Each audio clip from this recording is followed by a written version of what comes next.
Hi friends, welcome to Karthik channel. இன்றைக்கி நாம் ஹெல்த்தியான டேஸ்டியான செம்பருத்தி டீ எப்படி செய்கிறதுன்னு தான் பார்க்க போகிறோம். இந்த டீ நம்ம உடம்புல இருக்கக்கூடிய கெட்ட கொழுப்பை குறைக்கும், இதய ஆரோக்கியத்தை அதிகரிக்கும், உடல் சூடு காரணமாக சிறுநீர் கழிக்கிறப்ப ஏற்படுற எரிச்சல்களை குறைக்கும், ரத்தத்தில் சர்க்கரையுடைய அளவை குறைக்கும், முக்கியமாக லிவர் அதாவது கல்லீரலுடைய ஆரோக்கியத்தை அதிகரிக்கும். 5 செம்பருத்தி பூக்களுடைய காம்பையும் மேலே இருக்கிற மகரந்தத்தையும் எடுத்துட்டு சுத்தம் பண்ணி வச்சுக்கலாம்.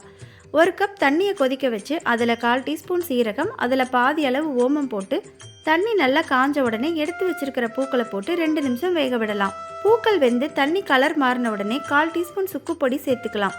சுக்குப்பொடியை சேர்த்து 1 நிமிஷம் கொதிச்ச உடனே அடுப்பை ஆஃப் பண்ணிட்டு இனிப்புக்காக 1 ஸ்பூன் கரும்பு சர்க்கரை சேர்த்துக்கலாம். மன அழுத்தத்தை குறைக்கிறதுல இந்த டீ முக்கிய பங்கு வகிக்குதுங்க. நம்ம உடம்புல காயங்கள்னால ஏற்படுற வீக்கத்தை குறைக்கும், நோய் எதிர்ப்பு சக்தியையும் அதிகரிக்கும். இந்த பூக்களை எப்படி பக்குவமாக காய வச்சு டீக்கு பயன்படுத்தலான்னு அடுத்த வீடியோவில் பார்க்கலாம்.